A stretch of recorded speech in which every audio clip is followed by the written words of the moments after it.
Guys, I'm with Mark Tufo, who is the greatest horror writer in the history of the world. I know that because I'm one of your huge fans.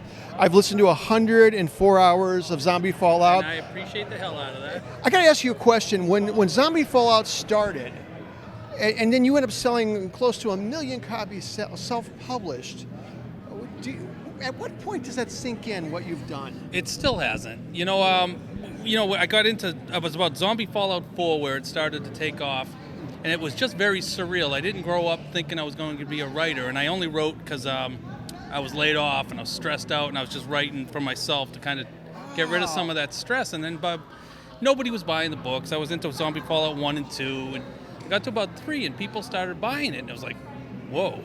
Maybe I can do this. We got to 4, and it was like I quit my job at 4. My corporate America, and it's still terrifying because it's sales, and I'm not a salesperson. So, like my idea is like my sales pitches is buy it or don't. Who knows? Yeah. Yeah. Who cares? It's been surreal. It's been a journey for sure, and I'm enjoying the hell out of it. How much of Michael Talbot is you? And that's funny. You write what you know. I based him off of me, but the more I write of Michael Talbot, I'm like, that dude's crazy. I'm not going to do any of that, I'm not going to jump into some of the stuff he I was does. afraid to shake your hand because I thought maybe you have a germ thing. I do have a germ thing. I knew it. I know. But I'm all right. I'm working on it, Is there man. a bottle of Purell over here somewhere for me? I'm working on it, man. I am. So, like I said, I'm through 10 on Zombie Fallout. Thank you. I know Brad Thomas is here, one of your production partners. You guys are looking at doing a TV series, which I pray that you guys do. Oh, you and me both, brother. I got to tell you, because here's the deal. When you did Zombie Fallout 3.5, right? Yes. That was the first time I've ever experienced, whether in a movie or a TV series or a book, a really incredibly accurate reason for how zombies happened. Where did that idea come from? It was actually, it was funny. Brad and I were talking about that in the ride here. 3.5 was actually, I was going to make that a completely separate story, like almost a Twilight Zone story. And then I was like, whoa, I could wrap this into the Zombie Fallout lore, and really give it some background into how the virus happened. And so I kind of built the whole lore around this thought I had, probably 3 years before Zombie Fallout even ever came out. Oh, you had this idea first? Yes. This is amazing. Now, where did Lycan Fallout come from? Was that just because you felt you needed to write more? No, you're not doing enough work? You want to hear this story? It's funny. My wife and I were going to get coffee. Now, I live in remote Maine, like remote. I mean, you got to drive days to go get coffee. Yeah. And so we were going to get coffee, and my wife turns to me and she's like, werewolves are hot right now. And I'm like, okay, werewolves are hot right now. Great. She's, no, werewolves are hot right now. You're going to write a werewolf book. So the whole ride down to get coffee, I thought up the Lycan Fallout. No way. That 100%. Did you know it was going to be 100 some years after everybody was already gone? I was thinking that as we were driving down to get the coffee. So when you're writing something like this, for me, it was emotional from the very beginning on Lycan Fallout because I loved the characters so much from Zombie Fallout, and now they're all gone. Do you, as a writer, emotionally? Dude, it brutal. Is. It was so hard to sit there, when Mike was in that basement. Yeah. I was suffering with him, realizing, and then to realize like this whole base of characters that you've put life in, and they're breathing, with them, man. and they're gone, and I can't use them.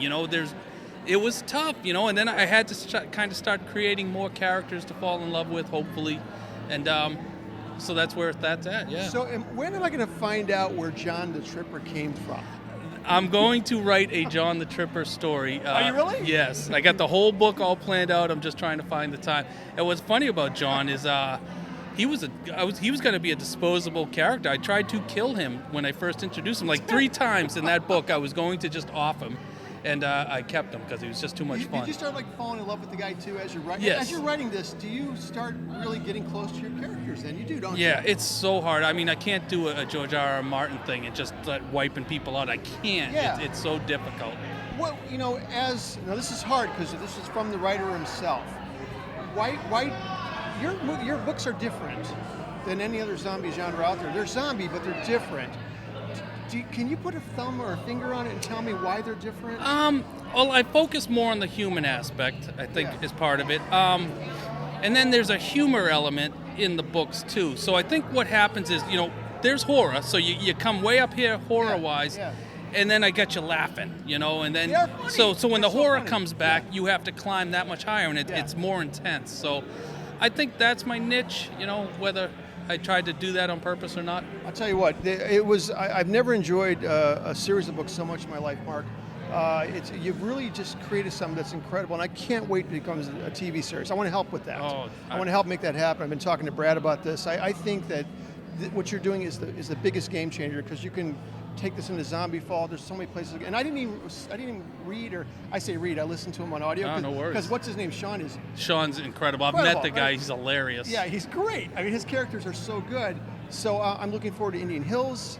And which was really, I just got one more last thing. When Michael walks into the room and there's an Indian Hills book on the nightstand, hilarious, dude. Thanks, man. I actually got some crap from fans like that I was trying to self-promote. It's I'm an indie writer. What do you think I'm doing? Fuck yes. You talk about Budweiser. Why can't I talk about my book, right? Brother, thank you so much for coming tonight. Man, I appreciate really good meeting. Great talking to you. Awesome. And I look forward to keep reading your stuff. Thank you.